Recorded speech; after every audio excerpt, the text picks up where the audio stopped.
네, 정치인들 선거 때, 명절 때만 이러지 말라는 시민들의 반응이었던 것 같습니다.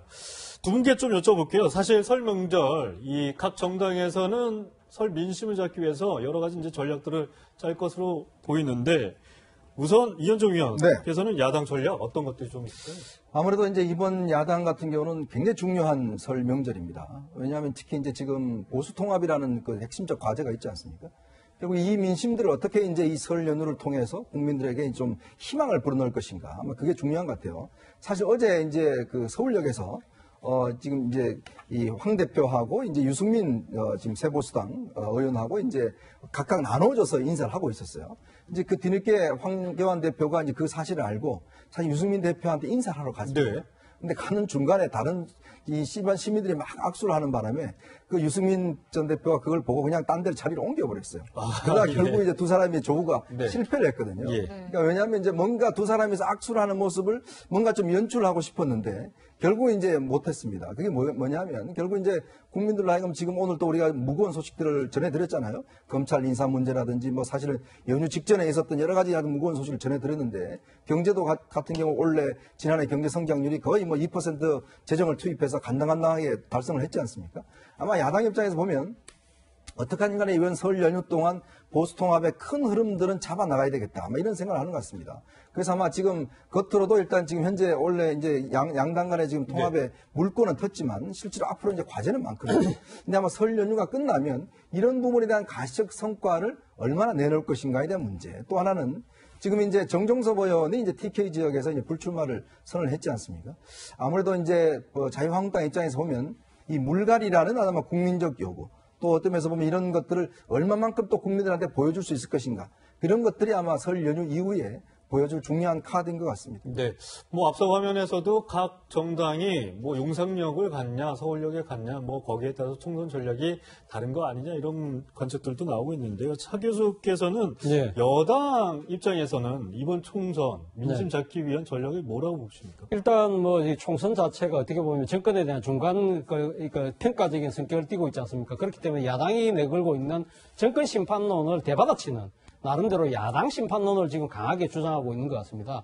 그동안 이 문재인 정부가 출범한 지 3년이 넘었지만 상당한 뭐 국정 성과를 거뒀음에도 불구하고 상당한 개혁 성과가 착근하지 못한 데는 이 지금 이 대안 제시보다는 무조건적인 투쟁 일변도인 강성적인 투쟁에 나서고 있는 야당의 국정 발목 잡기 이러한 부분들을 상당히 문제가 있다. 이런 부분들을 적극적으로 부각하지 않을까 하는 생각이고요. 상대적으로 이번 총선에서 중요성을 또 설명을 하겠죠. 이번 총선에서 상당한 그 승리가 돼야만 실질적인 개혁의 과제들이 안정되게 착근할 수 있다. 그리고 그것이 결국은 민생하고 연결될 것이라는 부분들을 아마 강조하지 않을까 하는 생각이고요.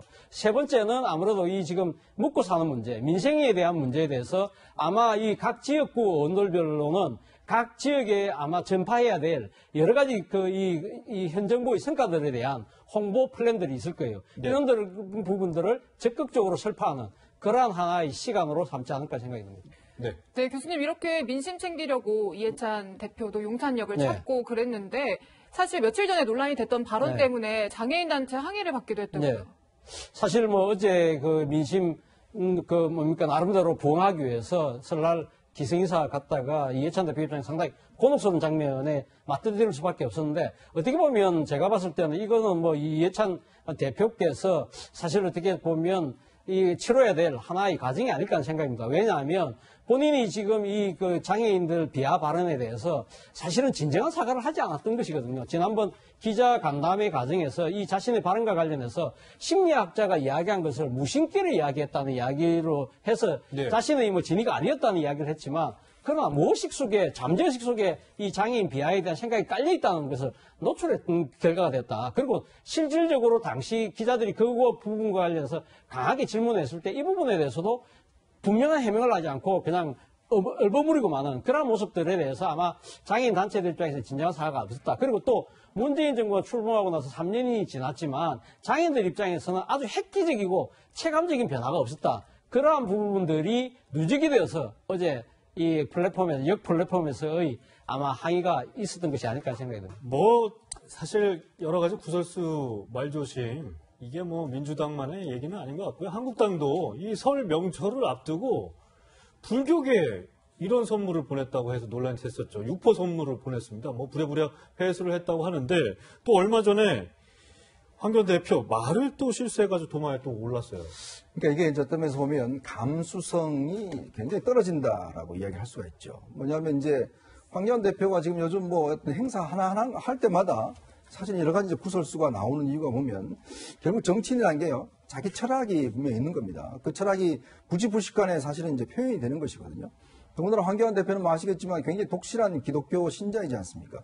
근데 정치인이 될 때는 본인의 종교라는 이런 문제가 사실 국민들에게 어떤 면에서 나타날 때는 이 사실은 좀 굉장히 강하게 나타나면 안 되거든요. 근데 어떤 다른 종교를 방문할 때도 그 종교에 대한 존중하는 의미가 있어야 되는데 사실 예전에 그 사찰을 방문했을 때도 합장을 하지 않았어요. 네. 그러니까 그런 걸로 보면 누구나가 알지 않습니까? 어떤 절에 간다든지 교회 간다 할 때는 그 종교가 가지고 있는 양식을 어느 정도 좀 존중해 주는 게 기본적인 예의 텐데 그런 것에 대한 지금 사실은 감성이 굉장히 떨어지고 있고. 저는 이 말이 좀 잘 이해가 안 돼서요. 반려동물 키우던 반려견을 14년 만에 작고를 했다는 표현을 했는데 이거는 뭐 어떤 건가요? 뭐 사실 작고라는 게 뭐 사람이 이제 돌아가셔서 사망했을 때 하는 건데 본인이 키우던 강아지가 그만큼 굉장히 중요한 뭐 이런 의미로 봐야 될지. 그러니까 참 저도 저 말씀을 듣고 이제 이게 반려동물을 이제 자유한국당이 워낙 좀 1,000만 정도 되잖아요. 반려동물을 키우시는 분들이.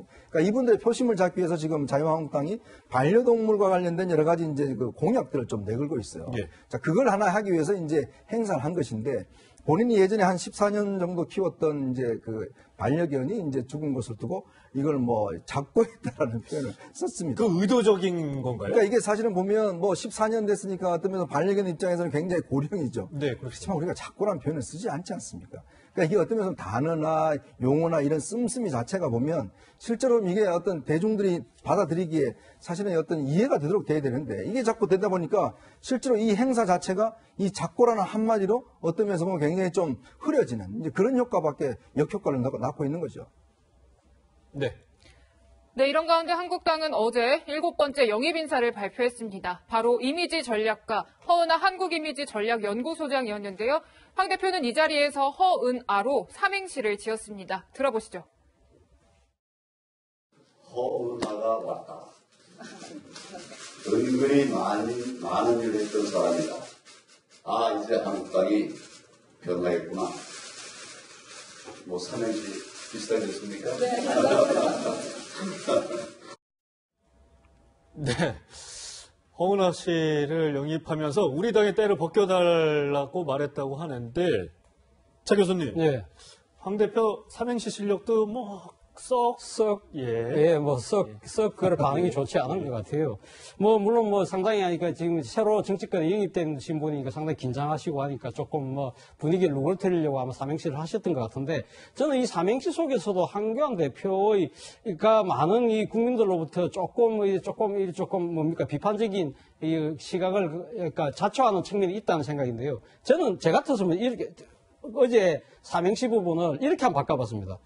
허은하 씨가 오셨다. 은근히 많은 일을 하셨던 분이다. 아, 이제 한국당이 변화할 겁니다. 이렇게 했다고 한다면, 어감의 차이가 느껴지십니까? 저는 사실, 차 교수님 죄송하지만 잘 모르겠는데요. 그러니까, 왔다와 오셨다. 네. 했던 사람과 하셨던 분이다. 이거는 상대에 대한 존중의 의미도 있고요. 그리고 아까 변화했구나의 과거형과 변화할 겁니다는 미래형의 가지는 차이가 상당히 크다는 거죠. 본인의 의지를 드러낼 수 있다는 거죠. 지금 보면 한 명 영입했으니까 우리 다 개혁 혁신 다 끝났어. 이런 식으로 비출 수 있다는 거죠. 이제부터 변화할 겁니다는 의지를 실었다고 한다면 좀 더 낫지 않았을까. 그리고 또 상대가 여성이었다고 한다면 좀 더 존칭의 의미를 담았다면 더 좋았지 않았을까 생각이 든다는 거죠. 네, 알겠습니다. 어제 이낙연 전 총리가 종로 출마를 선언했는데 아직 황 대표 입장이 정리가 안 된 것 같습니다. 이런 가운데 이제 세습 공천 논란이 불거졌던 문석균 민주당 의정부 갑 상임 부위원장이 결국 총선 출마를 포기를 했는데 위원장 위원님 간단하게 좀 정리를 해주시죠. 이게 결국 이제 아마 민주당도 이번 선거에서 공정의 의미를 굉장히 좀 의식하는 것 같습니다. 지금 뭐 문석균 씨가 지금 일단 불출마 선언한 것도 사실 문희상 의장이 이제 여러 세습 공천이다. 또 본인이 또 대규모 출판 기념회를 한 적이 있어요.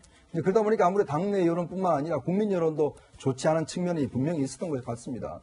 지금 뭐 일단 김의겸 아마 전 대변인 같은 경우도 지금 당내에서 여러 가지로 지금 불출마 이야기를 하고 있는 것 같은데 사실은 이제 어떤 면에서 보면 민주당이 이번 상황을 통해서 조국 전 장관 사태를 통해서 공정의 문제가 사회적 이슈가 됐는데 좀 거기에 대해서 굉장히 좀 불감증을 느끼고 있는 것이 아닌가라는 그런 느낌들이 있는 거거든요. 그런 측면에서 이제 아마 당내에서도 이런 어떤 좀 바꾸려고 하는 움직임이 있는 것 같고 종로 같은 경우는 아마 저렇게 이낙연 전 총리가 일단 깃발을 꼽았기 때문에 황교안 대표는 상당히 압박을 받을 겁니다. 네. 왜냐하면 본인이 험지에 나간다고 그랬고 더군다나 지금 이낙연 총리가 저렇게 나선 마당에 당연히 기세 잡기가 있는 거거든요. 피해도 여러 가지 논란이 되지 않을까요? 그렇죠. 왜냐하면 뭐 지금 상황에서 그럼 어디로 가겠습니까? 뭐 다른 데로 갈 수도 없는 것이고 예전 같은 경우 보면 여기 피했다가 사실은 이해창 전 대표가 사실 이제 저 종로 출마를 권유받는 피했다가 나중에 사실 좀 어려움을 겪은 적이 있지 않습니까? 그렇죠. 아마 황 대표 당 내외에서 지금 이석현 공천관리 부위원장 같은 경우는 아예 내놓고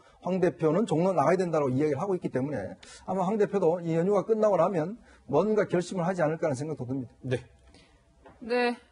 이현중 위원, 차재원 교수와는 여기서 인사드리겠습니다. 감사합니다.